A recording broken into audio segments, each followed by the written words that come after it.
A very good evening to all. I am Abdul George, and on behalf of the Southeast England and London branch of our institute, I would like to welcome you all to our today's event. Today we have with us Dr. Abdul Rahim from ClassNK, who will be discussing with us on the topic present and future of GreenShip technologies. A few words about the speaker. Dr. Rahim graduated from Cochin University of Science and Technology and started career with Cochin Shipyard, building Panamax bulk carriers and first generation of double hull old timers. Later, after receiving master's and doctoral degrees in ship structures from Hiroshima University, he joined ClassNK in Tokyo and worked with ClassNK ever since. He had long stints in Japan, Singapore, and recently at London as the regional manager for Europe and Africa. He moved to Mumbai last year and is currently the regional manager for South Asia. He has published more than 70 technical research papers, mainly on ship structures. He is a chartered engineer and a chartered marine engineer, and a fellow of our institute and a fellow of FRINA. Let's welcome Dr. Rahim to deliver the presentation. One point, at this point I'd like to bring your thoughts to Dr. Rahim is based in India now, and also in South Asia, South India, the state of Kerala. There was heavy floods over the last few weeks.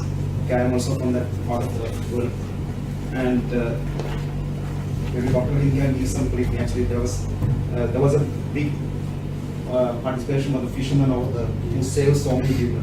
Around 800,000 people are homeless at the moment, and around more than nearly 400 people died as well.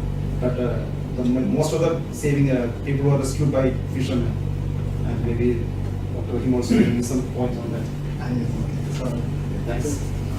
Actually, the fishermen, they mobilized their fishing fleet. Initially, they came out with a single engine, but they found that it is not standing against the current.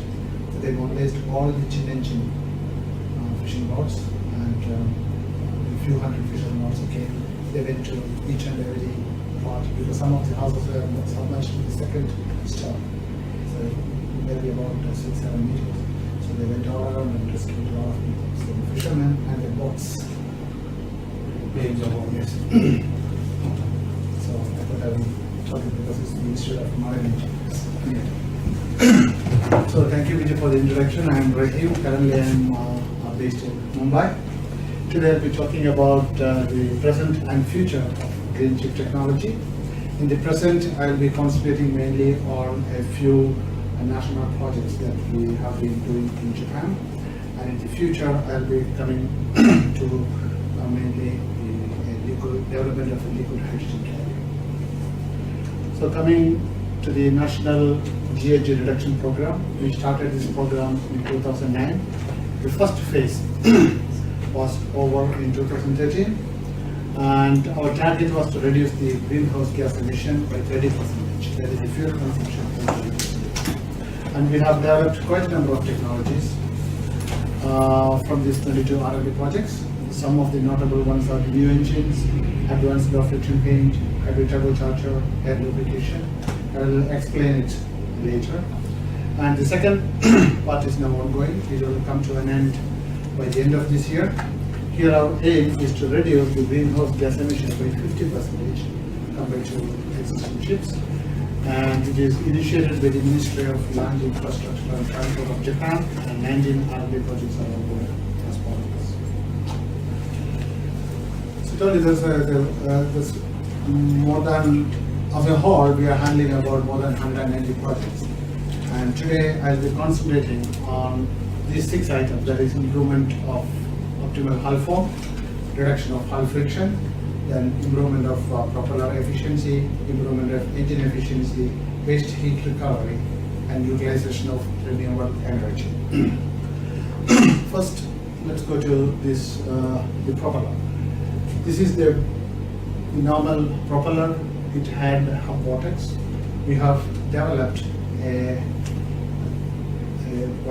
reduce the blade surface and modify the propeller so that the hub vortex could be that's a non-hub vortex propeller. which could save fuel by about 3%. Then this is the contra-rotating propeller. Here we could get up to 13% saving in fuel. Because as you can see in the right diagram, two propellers rotating in opposite direction, thereby making the fuel efficient. Then the air lubrication system. Of course, this is many people may have heard about it. The MV Yamaha, that's the first ship which was applied because it's very efficient to apply on shallow draft wide-bodied module carrier. So that is first. Principle is very simple. You pump out air at the bottom of the ship so that there is a sheet of air separating partly the water and the hull, thereby gaining and reducing resistance. One of the latest is the IDA cruise ship, which was delivered I think last year or year before from Mitsubishi Heavy Industries. And quite a number of ships have already upgraded this. And here up to 10% saving in fuel was obtained. The next one is hybrid power system. This is one of the first ships that was operated in 2008. As you can see, the solar panels on top. They produce electricity and stored in a nickel hydride battery, which is put in a 20-feet container, and that is kept somewhere close to the funnel in the actual ship. So that can supply power to the entire car deck when the ship is in operation. So they don't need to run any other generators for that. Next one is paint. On the extreme left, you can see the conventional self-polishing type anti-fouling paint. If you look at macroscopically, you can see the rough surface, so which actually creates some resistance. So in the middle, you can see the first stage of development. Actually, we developed over a period of 8 years.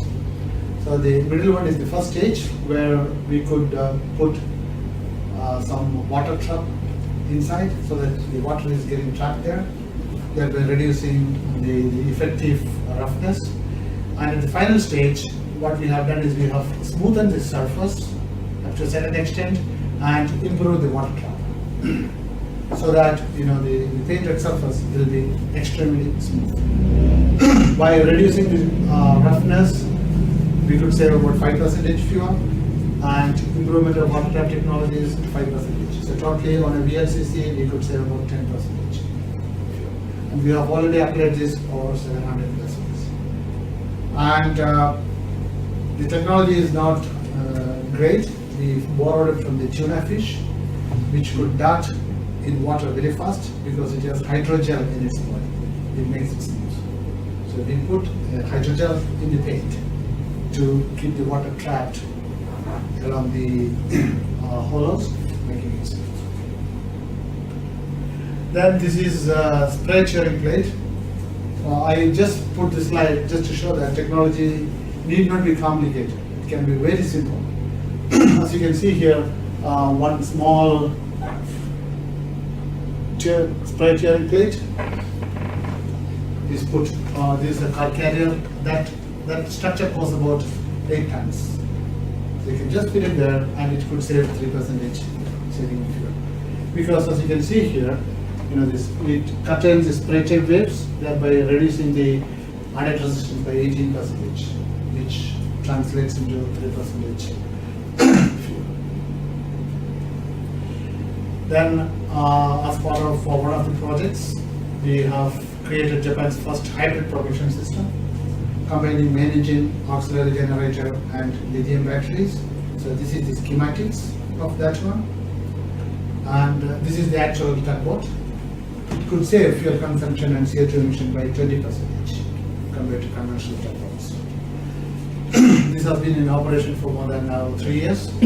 And when it is at the port, it can use shore power so that it doesn't have to run the generators.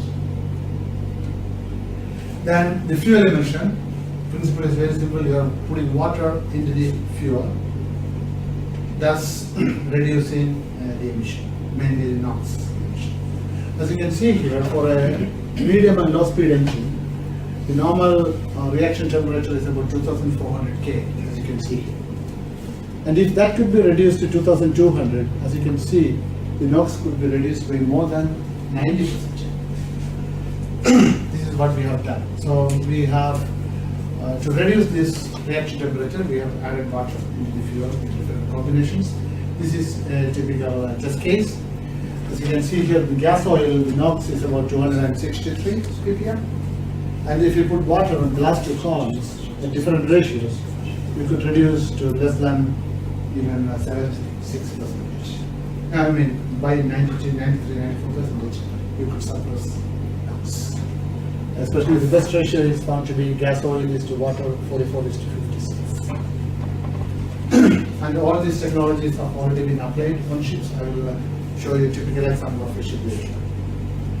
Then this is sail. As you know, sail is nothing new, just old centuries old technology is coming back. This is a prototype that we have developed for a tanker, and we have done a couple of simulation tests on a 45,000 gross ton tanker. And this is one typical early April departure from Tokyo to Seattle. And these are the difference in routes by power of the sail, and without that, we could get about 3% saving in fuel. We also tried from Tokyo to Adelaide, all the way down south, but it was not so promising because the savings was about 1 to 1.5%. Because the prevailing wind pattern was not that conducive. Then so far we were talking about the design approach, making the propeller blade narrow or curved or skewed, whatever it is, and then by avoiding non-hub vortex. Then we went to the next stage. What about changing the material of the propeller? So far it is, we normally use manganese nickel bronze, nickel manganese bronze, the order. So we thought of developing a propeller using carbon fiber reinforced plastic, CFRP. It's not new, because the Dutch Navy and the German Navy, quite a number of years ago, maybe a decade ago, they have developed propellers with CFRP for their minesweepers. But I know at least one test case, but I don't know what happened after that. But this is the first time CFRP used in commercial ships. So this is the first ship that used. It's a bunker tanker, and that's the propeller. CFRP propeller on the right side. And this could reduce the fuel consumption by 6%. It's unbelievable. And the biggest advantage is each blade is about 48 kilograms. So you don't need a chain or pulley anything. If something goes wrong, remove one blade, put another blade back, and two people can lift it and put it in place. This is the first one. This developed about 5 years ago. Then we developed the next one, a 4-meter diameter propeller for a 28,000 deadweight bulk carrier. And there it was even better. We could get about 7% saving in fuel. Now we are trying to develop a much bigger propeller for a Panamax bulk carrier. Then hybrid turbocharger. Principle is very simple. We have put a high-speed generator in a turbocharger, and this is, you can see that this is high-speed generator, and we could reduce the fuel consumption by 3%. And for normal operations on a K6 bulk carrier, this hybrid turbocharger will supply the power for normal operations. And the biggest advantage is again the size. It's about 30 centimeters. It's about 1 feet wide. So as you can see here, it perfectly fits. There is a small gap there, and that is the next one is combined systems. Because normally, if you put some technologies to lower the CO2 emission, the NOx emission goes up, and vice versa. So here, what we have done is we have combined different systems together in one ship, so that we can reduce both NOx and CO2.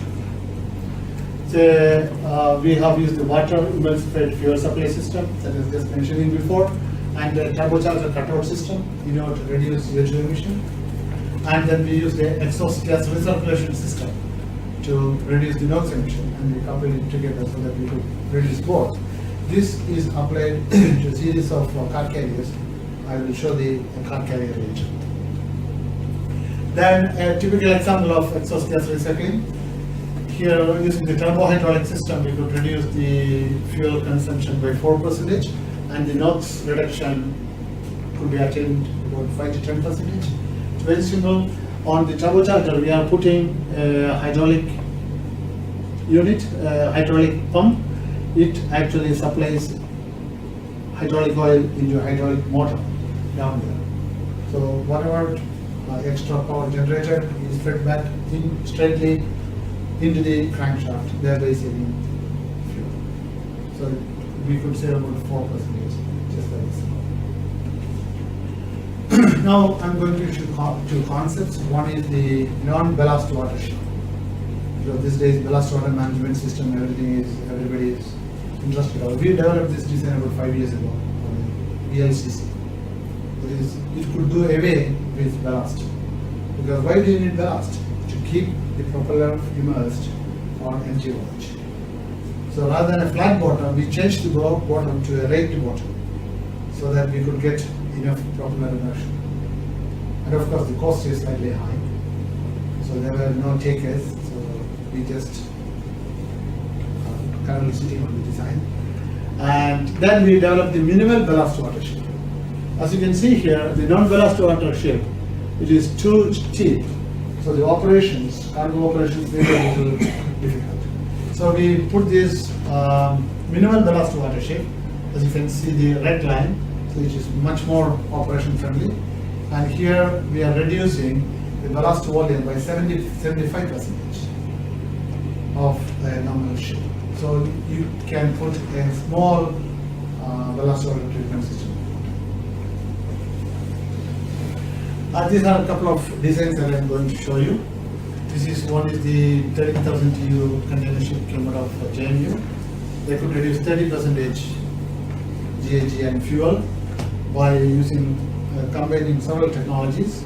21% reduction by improving propulsion performance using twin keg hull form, as you can see here, with the forward bridge, front bonnet, then radar bulb and low friction coating and strip-like propeller. And 10% further reduction by improvement on propulsion plug efficiency by using electronically controlled diesel engine and a variable nozzle area turbocharger and waste heat recovery system. And by using the photovoltaic panel, that is solar panels, they could reduce fuel by another 1%.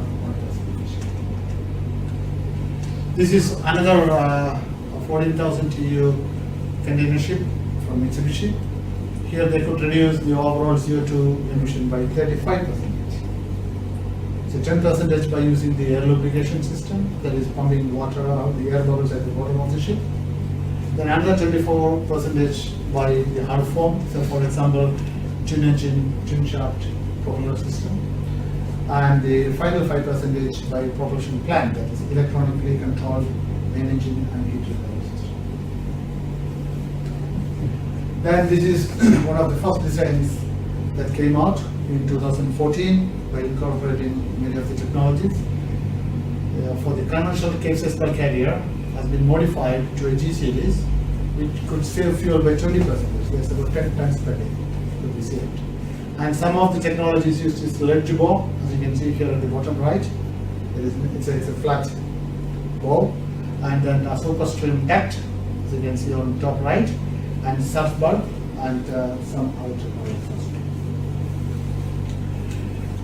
Then this is one of the latest ship that came out. It's called the Drive Green Highway.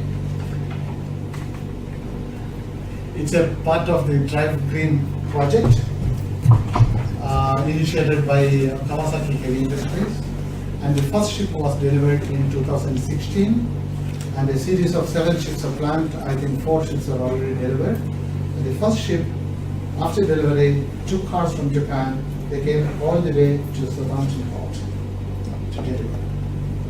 The ship's first voyage came to UK in 2016.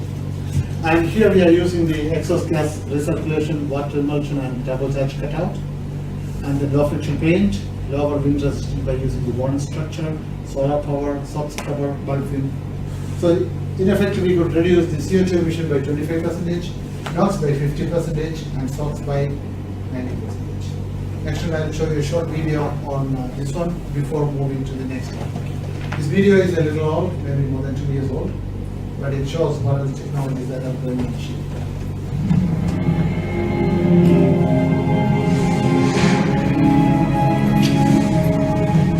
It's Starting the Drive Green project. As a culmination of efforts to reduce impact on the environment, K-Line has launched the Drive Green project, integrating the cutting-edge technologies of domestic shipyards and ship equipment manufacturers. The construction of the world's highest standard next-generation environmentally friendly flagship, the Drive Green Highway, is now underway.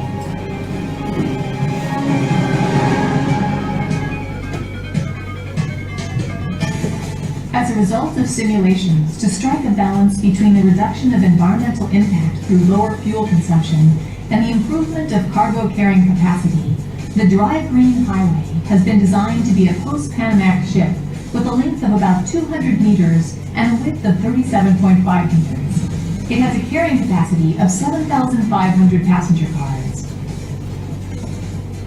Reduction of environmental impact is targeted at reducing sulfur oxides by over 90% and nitrogen oxides by over 50% compared to conventional ships.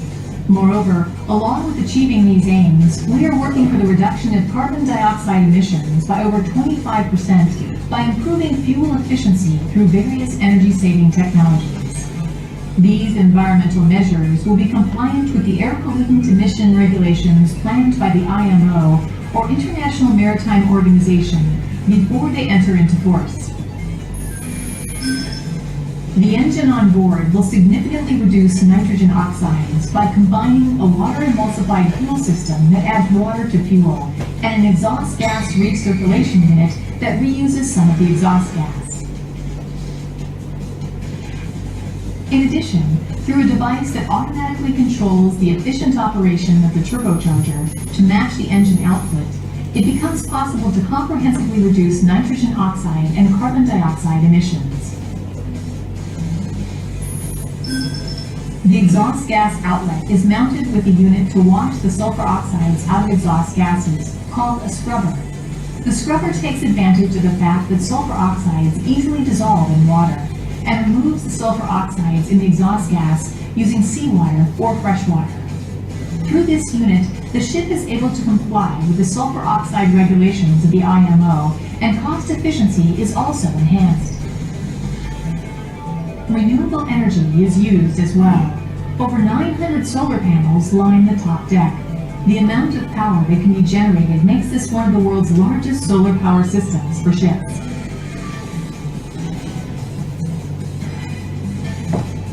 It generates enough electricity to power all lights on the car decks.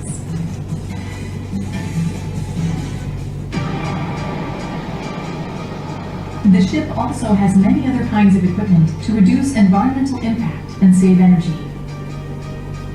Inverter control, which has a large energy-saving effect, is used for the draft fan and seawater pump. The heat of the exhaust gas from diesel-powered generators is also not wasted, but used effectively.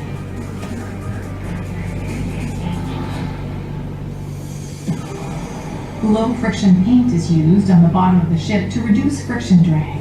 It effectively reduces fuel consumption by about 2 to 4% compared to conventional paint. A high-efficiency propeller is used to achieve energy savings of approximately 2%. Asymmetric fins are placed on both sides of the rudder to save fuel and raise speed.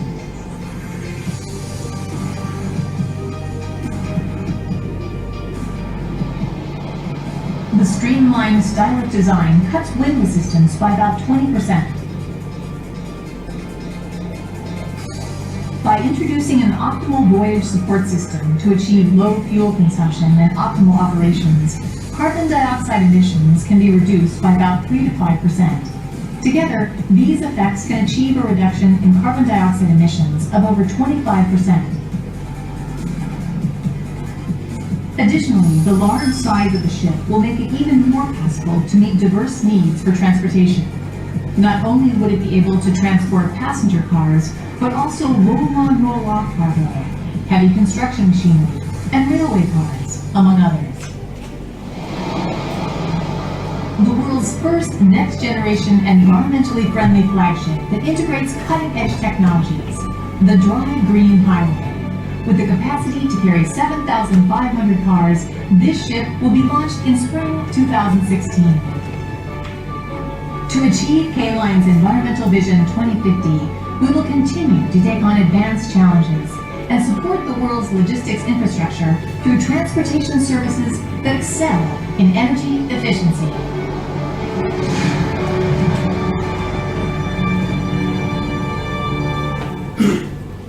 So, thank you for watching the video. So far, we were talking about the present. Now, I'm going into the future. That is green energy. Now, these days, a lot of people are talking about LNG, methanol, but in Japan, what we think, hydrogen is the future. So we are working towards that. We have been working on it for the past 10 years, and we already spent about $10 billion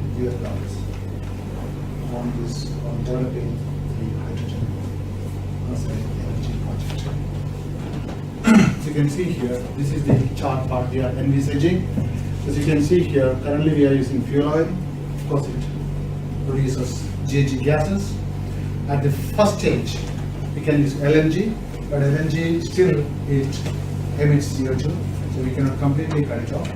So we are, let's say, looking for hydrogen as a fuel, and in combination with fuel cells. And this is the what we call the hydrogen supply chain. Because hydrogen is available plenty. Because what you need to do is do the electrolysis of water, you get hydrogen. Then use it as a fuel, you burn it, you get pure water. So it is the best environment friendly fuel available on Earth. But the problem is in countries like Japan, it is prohibitively expensive to produce it. So what we do is, as the part of the first project, we are producing it in Australia, where it can be produced almost free or much cheaper, then transport it to Japan. Because small scale transportation is okay by trucks, everything, even within Japan they are doing it because we are treating the hydrogen as a rocket fuel.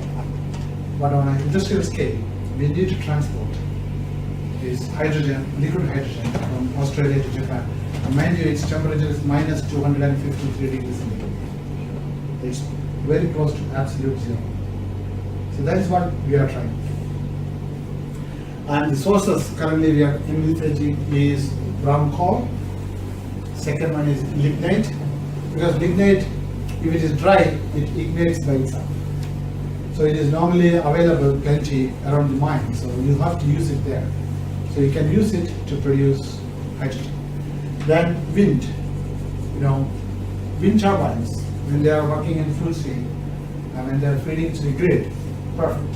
But when the grid is full, it still needs to run because you cannot shut down the wind turbines. So whatever excess electricity is produced is diverted to produce hydrogen. And then hydroelectric projects, because once you put the dam and put the turbines in there, it can produce electricity which can be used.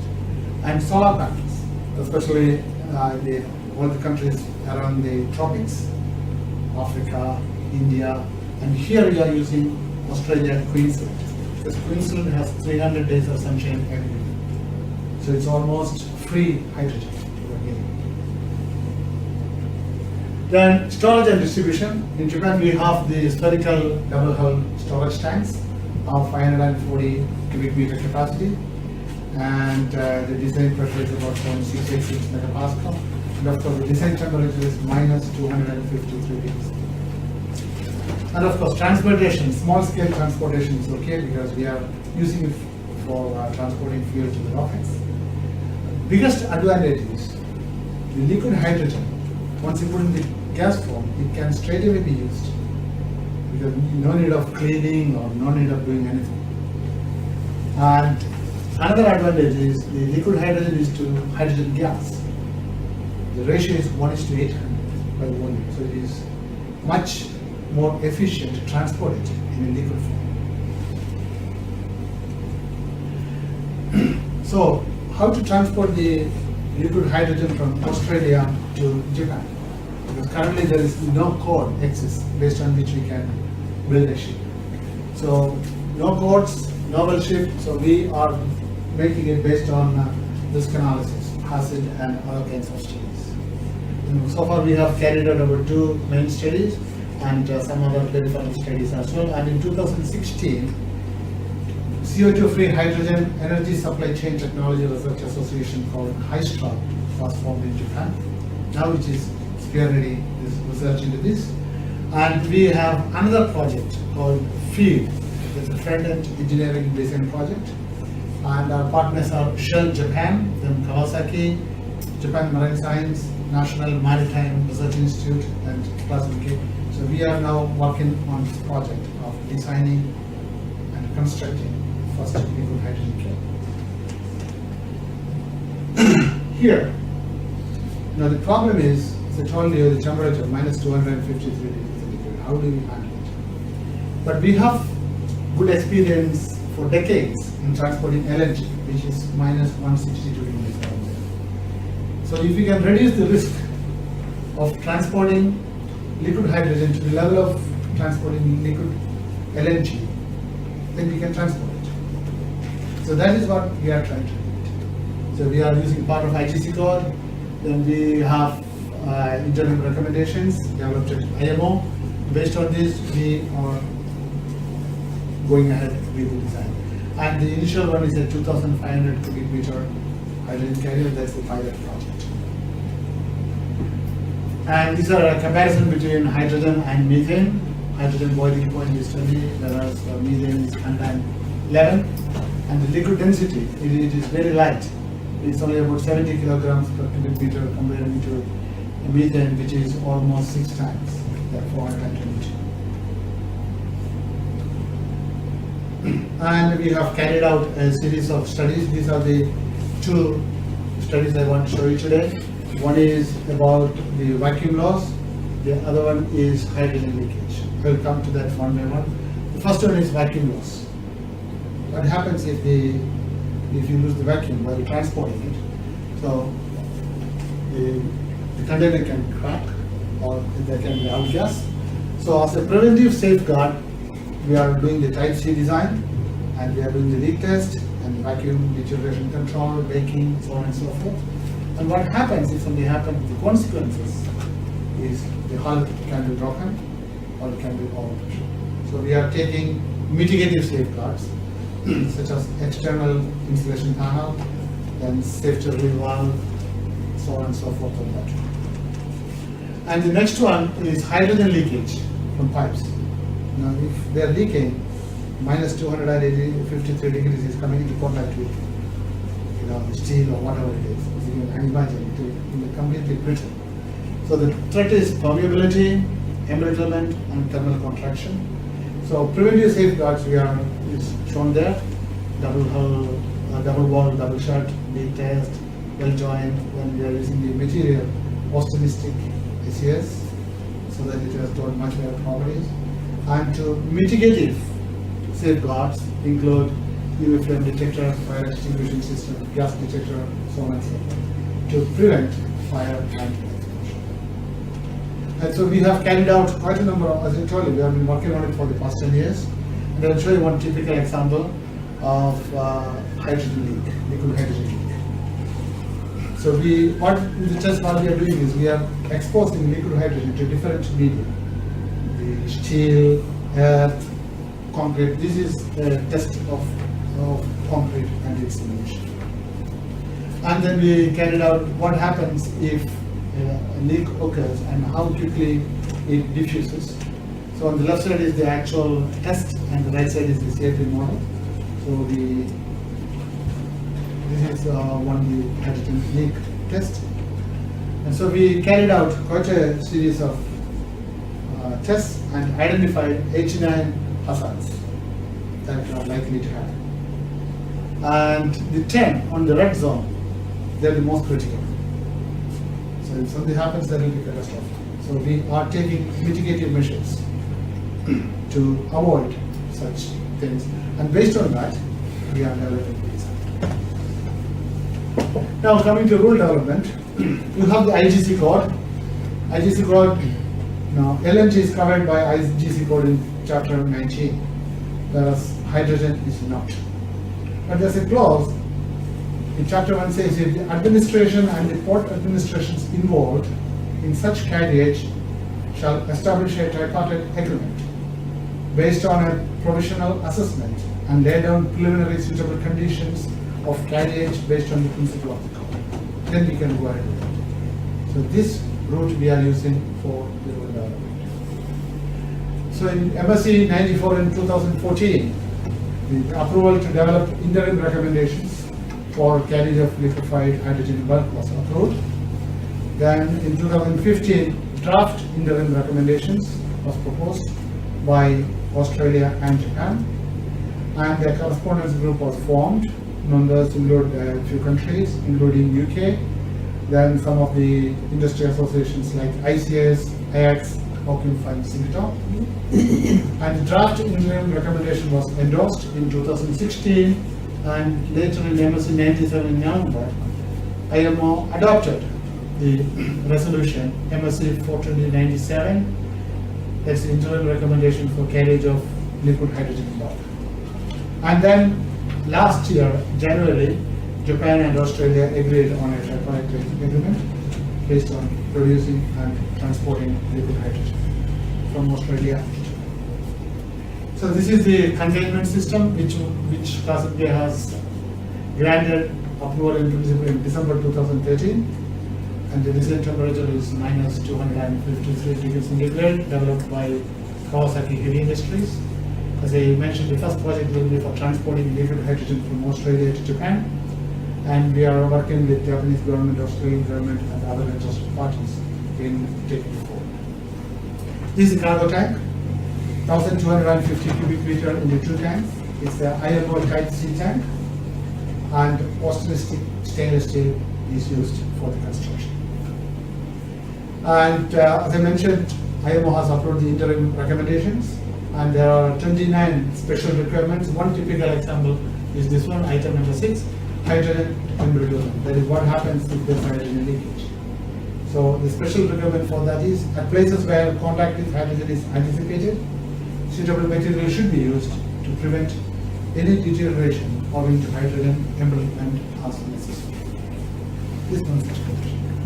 So, based knowledge studies last year, ClassNK has released the guidelines for liquefied hydrogen carriers, and it can be freely downloaded from our website. It's available. You just go there and you can download it in video format. And in conclusion, the pilot liquid hydrogen carrier will be designed, constructed, and operated based on ITC code requirement, the interim recommendations of IMO, and risk assessments. And hazard studies at feed stage has been carried out, and then further risk assessment using hazard, the hazard of FME, etc. will be carried out on the pilot ship as well as it's coming. Then finally, the summary of the project. Japanese government has spent about $11 billion on hydrogen research so far. A is to import hydrogen from Australia to power the 2020 Tokyo Olympics. That's a challenge. So we are going to have about 6,000 cars and 100 buses minimum, which will be running on hydrogen fuel cells. So we'll be building the ship and transporting it. The first shipment is expected in about 2020. And as I mentioned before, the Queensland has 300 days of sunshine every year. So we are getting almost green hydrogen. And then the IMO requirements, and we are releasing the guidelines. And the bottom right, that is the pilot ship that's going to come out, the 2,500 cubic meter ship. And the top one is another futuristic design for a much larger ship, maybe come out in another decade, and maybe 150, 170,000 cubic meters, just like an average ship. So with this, I would like to conclude my presentation. Thank you very much.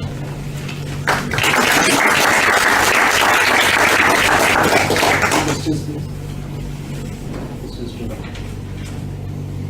Yes.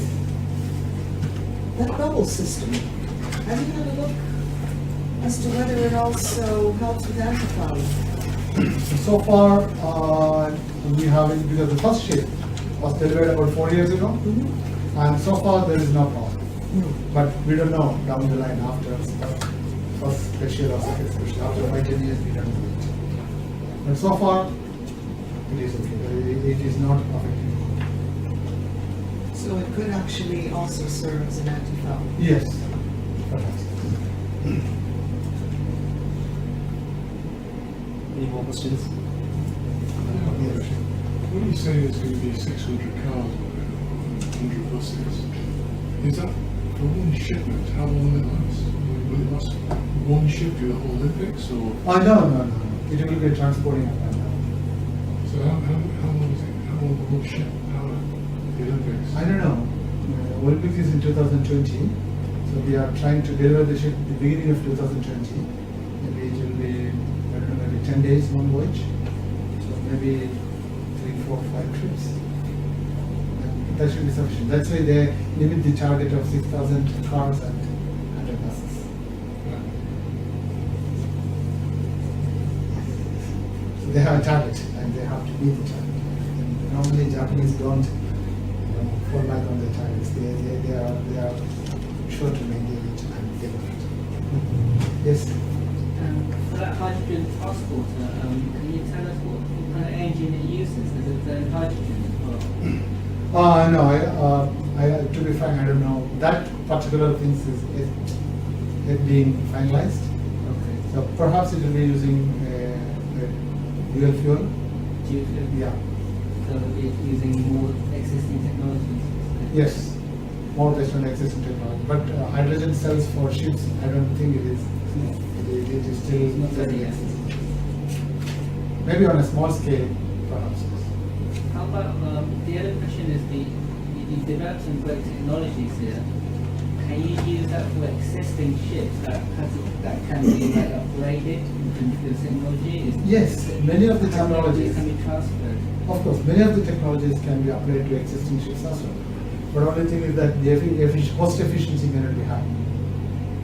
It's better if you apply it on a new ship than an existing ship. So for example, the air bubble system, you can put it on an existing ship, but then you need to put extra fittings, extra pipes, then you may need an extra compressor because you have to pump out water underwater. So it is not impossible, but economically may not be viable. Okay. Yes. Yeah, thanks very much. That's really interesting. I was particularly interested to hear about your tests on the sort of multiple combinations of different measures and what you can sort of sum of the savings.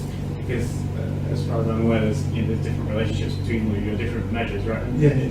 So I saw a few examples, and the maximum you got up to was about 30-35% combined savings. Is that right? Yes, that's right. So obviously there's a gap between that and your target, which is 50%. Yes. So are there any prospects, my question is there any prospects to actually Yes. get to the 50% and how Yes. do you do that?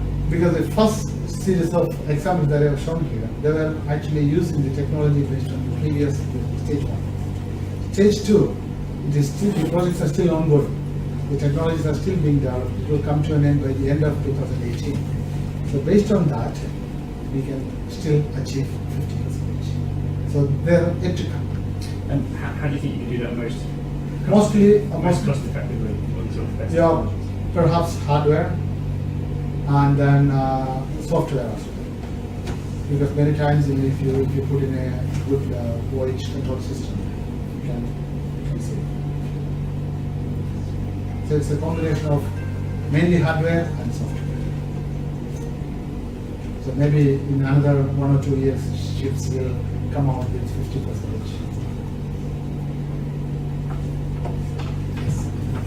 Thank you for the presentation. There is a lot of discussion about scrubbers these days. Yes. Which would reduce the CO2 emissions. Yes. What is your view in the use of scrubbers as a future? It's because I'm from the class society, so I'm not selling anything, so I'll have to be very careful in talking. Because ship owners have two viewpoints. Come 2020, you have to use either low sulfur fuel or you have to go for scrubbers. And quite a number of owners have opted for scrubbers. Mainly because the low sulfur fuel at that time, nobody knows the price. Even now, currently it's about $300 a ton difference. And at that time, depending on the availability in the market, price may shoot up or it may go down. So that's a big risk. The owners, some owners, they said, okay, we don't want to take the risk. We'll invest now, put a cover there, that's it.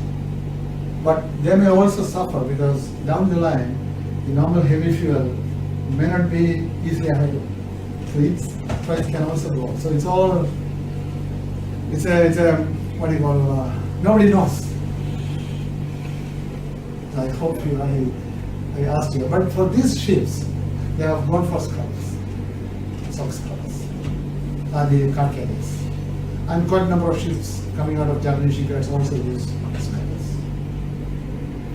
I have a bit of an expanded question from the supply chain. When you go for hydrogen, Yes. could you then use the LNG infrastructure to convert into hydrogen tanks and filling stations and so on? Or? Yeah, it is possible. Yeah. It is possible. Yes. I've got a question from one of our listeners on the live stream. Yes. Did you consider transporting hydrogen as ammonia? Ammonia? As ammonia? No, currently no. We are purely making hydrogen, producing hydrogen, which is much cheaper to make it. Only problem is transportation. So cool it down, put it in a ship, transport it, then use it. Yes. I've got a question. A bit along the lines of the previous one, Yes. is that LNG has the transport infrastructure now, Yes. and it's been long established, and it's just being utilized in shipping. Yes. Do you think there needs to be a long established hydrogen transportation infrastructure first before shipping can move to hydrogen? Or do you think there's the opportunity for hydrogen to be powering ships before that network is established? Yeah, as you know, now everybody talks about natural gas, but in our opinion, it may be for another 2 decades. Then it will develop. Then it's the generation of other energy sources like natural wind power or solar panels. By then maybe solar panel will be very efficient. They will produce a lot of electricity, but we don't know it. But one of the affordable one, what we perceive is hydrogen. So maybe it will come into full operation maybe in another couple of decades. Yes. But many of the infrastructure that we are using for LNG can be used for that. So that is one of the advantages. Another question just come in from the live stream. How is the water effluent of the scrubber dealt with? Is it pumped overboard or to shore facilities? Because this one is a closed system. So we are storing and then processing and taking it out. Yeah, could hydrogen be used like for the car industry? Yes. To replace petrol and diesel? Yes. In other words, to reduce the amount of CO2 that gets emitted every day into the atmosphere? Yes, that's right. Quite a number of experimental classes runs on hydrogen fuel cells. So they're not using petrol or diesel. They purely run on hydrogen. So in Japan, I think some of the German car makers, American car makers, and Japanese car makers, and Korean car makers, they are working on hydrogen fuel cells. Now test vessels are already there, but our aim is to have about 6,000 cars and 100 buses to meet the Tokyo Olympics deadline, which purely runs on liquid hydrogen or other hydrogen. How many buses does Tokyo have? I mean, is it a large percentage or? Buses? Yeah, I mean, They have quite a lot. Yeah, Yes, but I don't know how many, maybe a few thousand, yeah. 100 buses isn't a lot, is it? So, are they going to scale it up, do you think? Yes, we can actually scale up. Now, most of the they run on compressed CNG. I wonder for this project from Australia to Japan, I presume they're actually going to be producing the hydrogen from coal rather than from solar power. No, we use all solar panel. They will be. Yeah, the wind turbine solar panel is in Queensland. I think last month or month before there was a MOU between the Queensland government and the transporting company to get the solar power. So we are using all of them. got another stupid question. Yes. Why does it cost so much? Why does it cost so much more for Japan to make a hydrogen compared to Australia? What's the limitation? Because in Australia, you have sun, you have wind, then you have enough mines where you can get ground coal or lignite, whereas none of these are available. Okay. So in Japan you can produce, but in a very limited quantity, and it's very expensive. You cannot make it on a large industry. So looking at globally, is there only certain countries can really produce this large amount of hydrogen? No, all the African countries, especially in the tropics, you have plenty of sun, plenty of wind, you can produce it. It's only a question of transportation. Any more? No. All right. So, one more question. Over? No more. Okay, so thanks Dr. Rahim for this very informative and enlightening presentation. Thank you very much for giving me the opportunity to share some of the information. As a token of our appreciation, like handouts and gain on knowledge. Okay, thank you very much. All right.